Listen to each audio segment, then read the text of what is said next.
শুভ সকাল বন্ধুরা, পুজো লাইফস্টাইলে আবার একটা নতুন ভিডিও নিয়ে সবাইকে জয়গুরু জানিয়ে চলে এলাম। দেখতেই পাচ্ছ সকাল সকাল মেখে নিচ্ছি একটু আটা, কারণ আজকে সকালে কিন্তু আমার একেবারেই ভাত তরকারি এই সমস্ত রান্নার কোনো পাট নেই, কারণ আজকে রয়েছে গণেশের মামা বাড়িতে কালী পুজো। তো সেই কারণে আমরা কালী পুজো নেমন্তন্ন খেতে দুপুরে যাব। গণেশ দুপুরে কাজ থেকে চলে আসবে বাড়ি, একবেলার জন্য ডিউটি যাবে, আর বললো যে সকাল সকাল একটু রুটি তরকারি করো আর কি, তাহলে ও গণেশও টিফিনে খেয়ে যেতে পারবে আর আমি আর মেয়েও টিফিনে খেয়ে নেবো। ব্যাস এই তো। আগের অন্য দিন হলে হয়তো লুচি পরোটাই বসিয়ে দিতাম, কিন্তু এখন তো জানোই যে শরীর টরীর ভালো না। আর সত্যি কথা বলতে সপ্তাহে একদিনের বেশি লুচি খাওয়াটা উচিত না, কারণ এখন দিনকাল একেবারেই খারাপ। তো সেই জন্য রুটি তরকারিটা বানিয়ে নিলাম। কালো জিরা ফোড়ন দিয়ে একটু কুমড়ো আলুর তরকারি বসাবো, কাঁচা লঙ্কা চিড়ে এই তরকারিটা দিয়ে রুটি খেতে কিন্তু বেশ ভালো লাগে। আর সাথে একটু টমেটোও দিয়ে দেবো, ব্যাস। আর একটু জল দিয়ে এটা এখন গ্যাসে ফুটতে থাক, ততক্ষণে চলো আমি ঘরটর ভালো করে মুছে জামা কাপড় কটাকে কেচে ফেলি। ঘর মোছা আমার কমপ্লিট, দেখতেই তো পাচ্ছ। আর ওদিকে চলছে হচ্ছে ভোটের খবর। আজকে যেহেতু ভোটের রেজাল্ট, ওদিকে গণেশের খাওয়া দাওয়া সমস্ত কমপ্লিট হয়ে গেছে। এখন আমি সবার আগে জলের বোতলগুলোকে ভরবো, প্রচুর জলের বোতল আমার সব খালি হয়ে পড়ে আছে। আর এদিকে বানিয়ে নিয়েছি আমি আমার জন্য একটু চা। সকালবেলা এখন সবার আগে একটু চা খাবো, চা খেয়ে নিয়ে তারপর রুটি তরকারিটা পরে খাবো। আর আমার টিউশনি পড়তে আসবে, যেটা হলো সব থেকে বড় কথা। এখন চা বিস্কুট নিয়ে আমি বসে যাবো হলো টিউশনি করতে। তো চলো টিউশনিটা পড়িয়ে নিই। এদিকে পড়ে সবাই চলে গেছে, আর এদিকে আজকে ভোটের রেজাল্ট বলে ভোটের খবর চালিয়েছি একটু দেখার জন্য, চালিয়েছি। আর আমার মেয়ে রেগে যাচ্ছে, কারণ ও দেখবে হচ্ছে কিরণমালা। তা যাই হোক, ও কিরণমালা দেখুক। এখন আমি খাবো, আমার প্রচন্ড জোর খিদে পেয়েছে। আর আজকে তো রান্না বান্না টাইটেল থাম্বেল দেখে বুঝেই গেছে যে রান্না বান্নার কোনো পার্ট নেই আজকে। তো যা রান্না করেছি এই যে এটা এখন খাবো, রুটি তরকারি।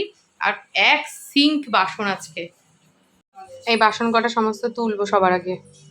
তারপরে এই যে এক গুচ্ছের বাসন, এখানে এক গুচ্ছ মনা খেয়েছে এইটা, প্লাস আমি এখন খাবো এই বাসন সব কটা এখন বেরোবে, সেগুলোকে আগে মেজে ঘষে পরিষ্কার করব।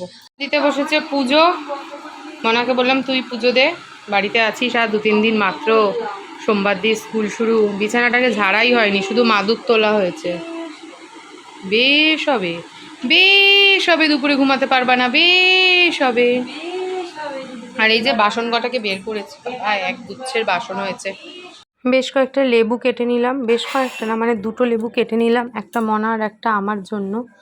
তো চলো লেবুগুলোকে মনাকে দিয়ে দিই। আর এই দেখো লেবু কাটতে গিয়ে দেখছি একটা লেবু পচা। এক একটা লেবু 10 টাকা 15 টাকা করে পিস নেয়, আর সেই লেবু যদি পচা বেরোয় বলো তো কীরকম মাথাটা গরম হয়ে যায়। এই কাঁচের গ্লাসটা সেদিন স্মার্ট বাজার থেকে গণেশ কিনে নিয়ে এসছে, আমি ডিটক্স ওয়াটার খাবো বলে গণেশ এটা কিনে নিয়ে এসছে। সেটাতে আমার মেয়ে এখন ফুটি ঢেলে ও উদ্বোধন করলো বলতে পারো। ও আচ্ছা, এখনও করেই তো নি, তাই তো শুধু ঢালাই হয়েছে। এই গ্লাসটা কেমন হয়েছে কমেন্ট বক্সে জানিও, বেশ সুন্দর আর কি দেখলাম। তা গণেশ কিনলো, আমিও আর কিছু বললাম না, কারণ পছন্দ হলো আর কি। সকালে জল খাওয়ার জন্য, এটা মাজা হয়নি বলে আর জলও খাওয়া হয়নি। বাজার দিয়ে এসেছি তো সেই রবিবার, যেহেতু মাজা হয়নি, বাইরের জিনিস না মেজে তো এটা ইসে করা যাবে না, তাই জন্য আর খাওয়া হয়নি। এখনও জোর করে মাজালো এটাকে, এই যে মাজিয়েছে, এখনও ফুটি খাবে। আর ওদিকে মার সাথে ফোনে কথা বলতে বলতে আমার ভিডিও আজকে হাফ ছাড়া হয়েছে। এখন আমি স্নানে যাই, স্নান করে এসে বাদবাকিটুকু ছাড়বো। মা স্ট্র তুলে নিয়ে পিছনেরটা যাচ্ছে, বোঝো কেমন। রেডি হয়ে নিয়েছি আমি, ওদিকে গণেশও চলে এসছে, 1টা বেজে গেছে, মনাও রেডি। ওদিকে টিভির খবর দাউ দাউ করে জ্বলছে।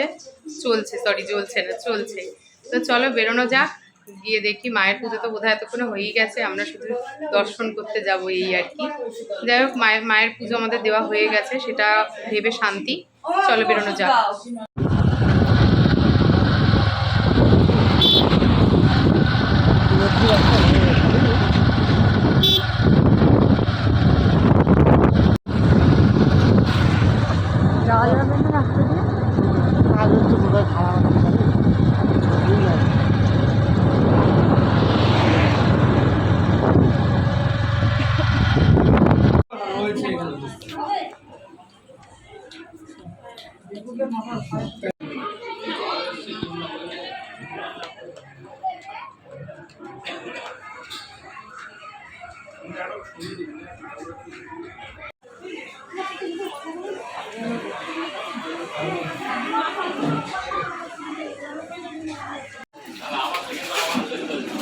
চালিয়ে দে, আমাদের দিকেই দে।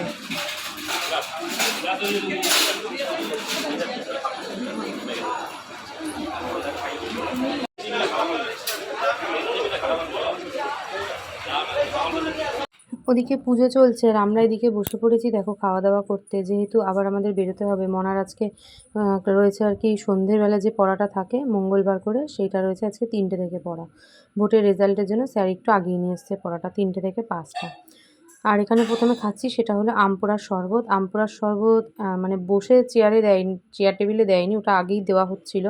আমরা তখন নেইনি, এখন গণেশ এনে দিল সেই জন্য খেলাম। আর তারপরেই দেখো ফল প্রসাদ, ভাত, ভেজ ডাল, আলু, ফ্রেঞ্চ ফ্রাই যেটা বলে সেটা, পটল আলুর তরকারি, আর তার সাথে ছিল হলো ধোকার তরকারি। প্রত্যেকটা রান্না এত স্বাদ হয়েছে, এটাকেই মানে বলে হয়তো পুজোর প্রসাদে এত স্বাদ। চাটনি, পাঁপড় আর সাথে পায়েস ছিল, পায়েসের আর ভিডিও করা হয়নি। এখন বাজে হচ্ছে বিকেল 5টা। ওখান থেকে এসে মনা চলে গিয়েছিল পড়তে। আজকে যেহেতু ভোটের রেজাল্ট, সেই জন্য স্যার আজকে ওদের দুপুর 3টে থেকে পড়া রেখেছে, মানে 3টে থেকে 5টা। মানে বাছু আছে, গণেশ বাড়ি ছিল।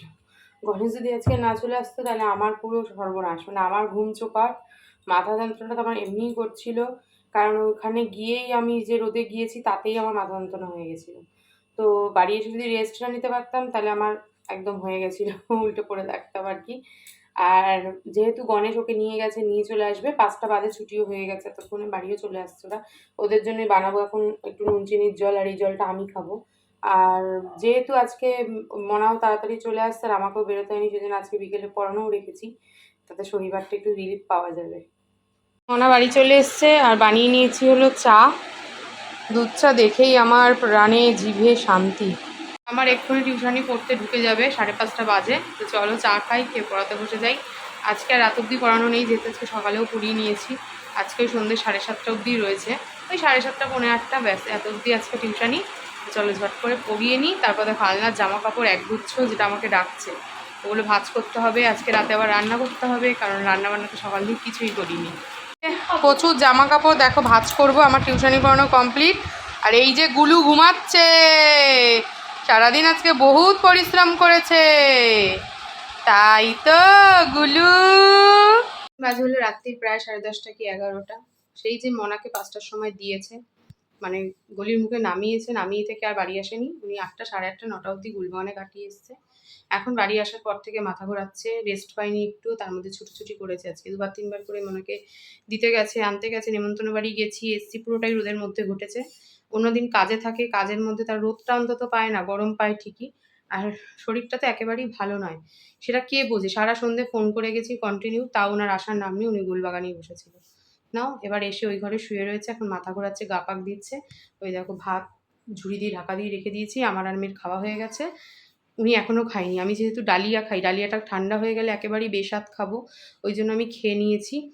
ভাত খেলে হয়তো খেতাম না, ওনার সাথে একসাথেই খেতাম, কিন্তু যেহেতু ডালিয়া খাই তো ডালিয়াটা করে গরম গরম না খেয়ে নিলে একদম বাজে লাগে ওটা খেতে। যাই হোক, যারা ডালিয়া খায় তারাই বুঝবে এটা। আর সেই জন্য ডালিয়াটাকে খেয়েছি, আলু সেদ্ধ দিয়েছি, মাছ ভেজেছি, এই হচ্ছে রাতের খাবার ছিল আজকে। মনার খাওয়া হয়ে গেছে, মনার খুব জোর খিদে পেয়ে গেছিলো, কি করব এখন জানি না। এখন উনি শুয়ে রয়েছেন, রাতে খাওয়ার পর ওষুধ রয়েছে, বলছে কিছু খেতে ইচ্ছা করছে না। কিছু না খেলে দুটো ওষুধ, সেটা দেওয়া যাবে না, প্রেশারের ওষুধ না খেলে চলবে না। সারা সন্ধে ফোন করেছি যে বাড়ি আসো, এসে একটু ঘুমাও, একটু শো, একটু রেস্ট নাও, কথা শোনেনি। কথা না শুনলে আর কিছু করার নেই। যাই হোক চলো, ভিডিওটা আজকে এখানেই শেষ করলাম। ভিডিওটা ভালো লাগলে প্রথম থেকে শেষ অবধি দেখো, লাইক কমেন্ট শেয়ার করো, আর ভিডিওটা ছেড়ে যাওয়ার আগে অবশ্যই আমার চ্যানেলটা সাবস্ক্রাইব করে দিও। আজকের মতন টাটা, দেখা হচ্ছে একটা নতুন ভিডিওর সাথে।